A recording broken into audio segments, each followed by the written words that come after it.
معزز سامعین کرام، السلام علیکم ورحمۃ اللہ وبرکاتہ۔ آج الحمدللہ ایک اور نہایت ہی اہم موضوع کے ساتھ آپ کی خدمت میں حاضر ہوں۔ ہمارا آج کا موضوع ہے سجدہ، سجدے کے احکامات، سجدے کی فضیلت اور سجدے کی دعائیں۔ حضرت ابو ہریرہ رضی اللہ تعالی عنہ سے روایت ہے کہ نبی اکرم صلی اللہ علیہ وسلم نے فرمایا، جب تم میں سے کوئی سجدہ کرے تو اونٹ کی طرح نہ بیٹھے بلکہ اپنے دونوں ہاتھ گھٹنوں سے پہلے رکھے۔ سجدے میں پیشانی اور ناک زمین پر ٹکائیں۔ سجدے میں دونوں ہاتھ کندھوں کے برابر رکھیں۔ سجدے میں دونوں ہاتھ کانوں کے برابر رکھنا بھی درست ہے۔ سجدے میں دونوں ہتھیلیاں اور دونوں گھٹنے زمین پر خوب ٹکائیں۔ نبی اکرم صلی اللہ علیہ وسلم نے فرمایا، اس شخص کی نماز ہی نہیں ہوتی جس کی ناک پیشانی کی طرح زمین پر نہیں لگتی۔ یعنی بعض اوقات ہماری پیشانی تو لگ رہی ہوتی ہے زمین پہ، لیکن ناک نہیں ٹچ کر رہی ہوتی، تو اس کا ہمیں بہت خیال رکھنا چاہیے جی۔ پاؤں کی انگلیوں کے سرے قبلے کی طرف مڑے ہوئے رکھیں اور دونوں قدم بھی کھڑے رکھیں۔ ایڑیوں کو ملا دیں۔ سجدے میں سینہ، پیٹ اور رانیں زمین سے اونچی رکھیں۔ پیٹ کو رانوں سے اور رانوں کو پنڈلیوں سے جدا رکھیں اور دونوں رانیں بھی ایک دوسرے سے الگ الگ رکھیں۔ سجدے میں کونیاں نہ تو زمین پر ٹکائیں اور نہ جسم سے ملائیں، بلکہ زمین سے اونچی اور اپنے جسم سے کشادہ اور الگ رکھیں۔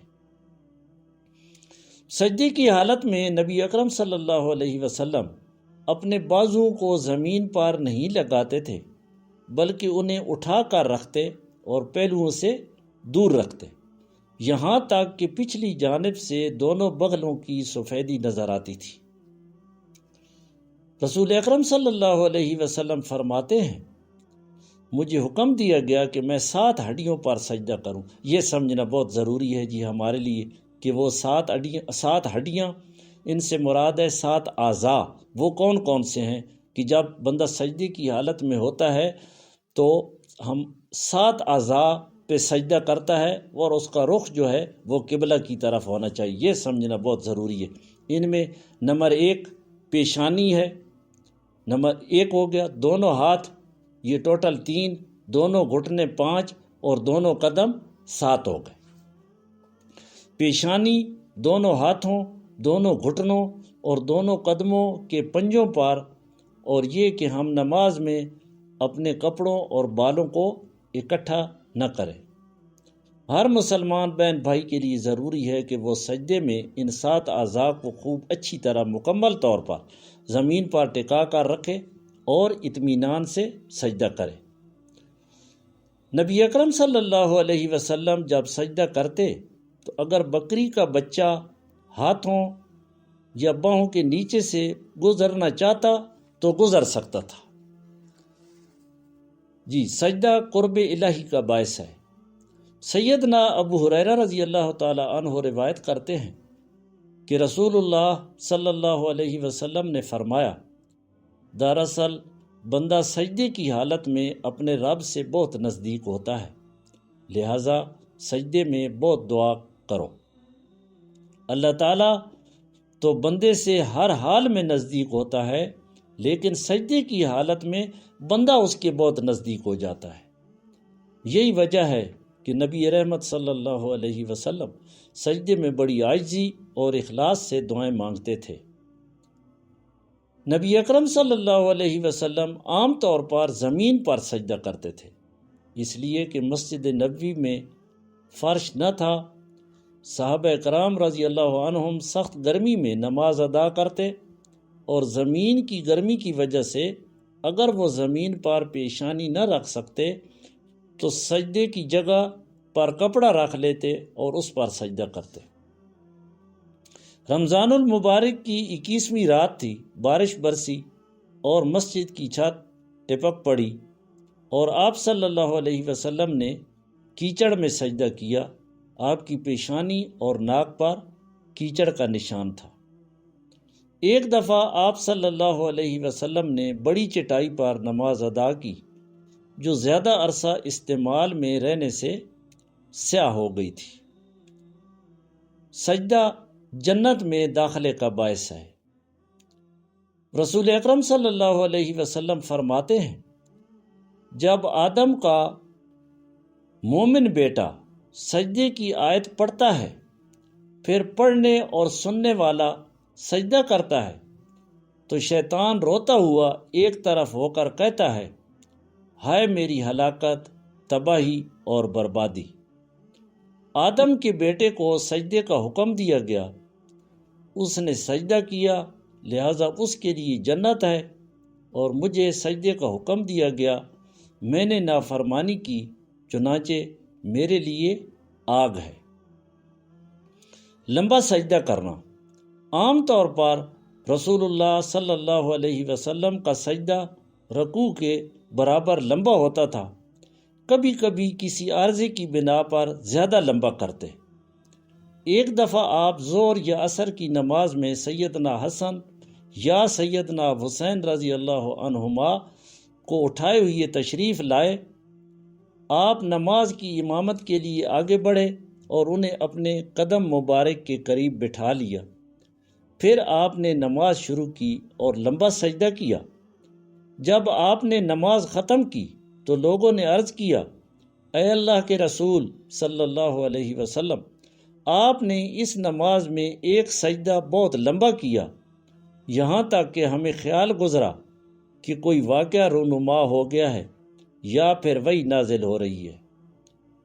آپ صلی اللہ علیہ وسلم نے فرمایا، ایسی کوئی بات نہیں تھی، بس میرا بیٹا میری کمر پر سوار ہو گیا تھا تو میں نے یہ بات پسند نہ کی کہ سجدے سے جلدی سر اٹھا کر اسے پریشانی میں مبتلا کروں۔ کثرت سجود جنت میں رسول اللہ صلی اللہ علیہ وسلم کی رفاقت کا باعث۔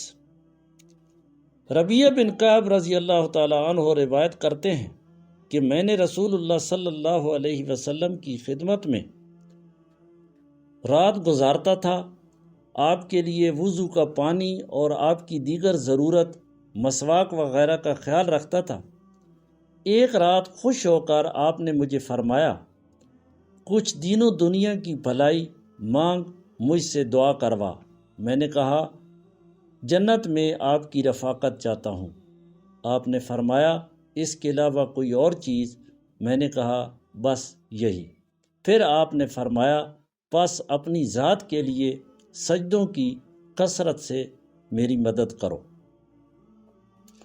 ثوبان رضی اللہ تعالی عنہ نے رسول اللہ صلی اللہ علیہ وسلم سے جنت میں لے جانے والا عمل پوچھا تو آپ صلی اللہ علیہ وسلم نے فرمایا، اللہ کے لیے پورے خلوص و حضور کے ساتھ سجدوں کی کثرت لازم کر، پس تیرے ہر سجدے کے بدلے اللہ تعالیٰ تیرا درجہ بلند کرے گا اور اس کے سبب سے گناہ بھی مٹائے گا۔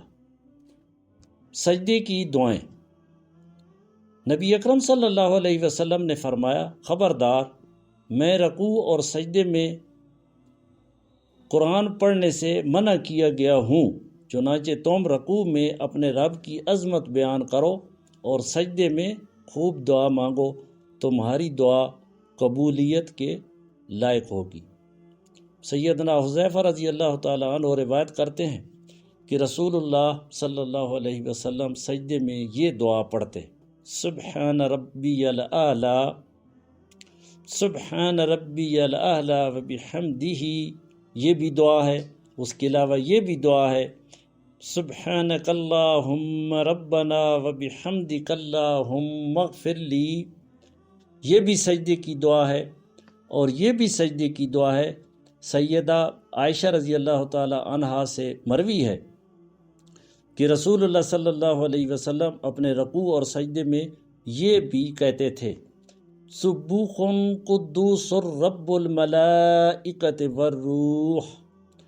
حضرت ابو ہریرہ رضی اللہ تعالی عنہ روایت کرتے ہیں کہ رسول اللہ صلی اللہ علیہ وسلم اپنے سجدے میں یہ دعا بھی پڑھتے تھے، اللہم اغفر لی ذنبی کلہ دکہ وجلہ وأولہ وآخرہ وعلانیتہ وسرہ۔ یہ دعا اور اس کے علاوہ یہ دعا بھی اللہ کے نبی سجدے میں مانگتے تھے، سبحانک وبحمدک لا الہ الا انت۔ اس کے علاوہ یہ بھی دعا حضرت علی بن ابو طالب رضی اللہ تعالی عنہ بیان کرتے ہیں کہ رسول اللہ صلی اللہ علیہ وسلم جب سجدے میں جاتے تو یہ دعا بھی پڑھتے، اللہم لک سجدت وبک آمنت ولک اسلمت، سجد وجہی للذی خلقہ وصورہ وشق سمعہ وبصرہ، تبارک اللہ احسن الخالقین۔ اے اللہ، تیرے لیے میں نے سجدہ کیا، میں تجھ پر ایمان لایا، میں تیرا فرمانبردار ہوا، میرے چہرے نے اس ذات کو سجدہ کیا جس نے اسے پیدا کیا، اس کی اچھی صورت بنائی، اس کے کان اور آنکھ کو کھولا۔ بہترین تخلیق کرنے والا اللہ بڑا ہی بابرکت ہے۔ جزاکم اللہ خیرا کثیرا۔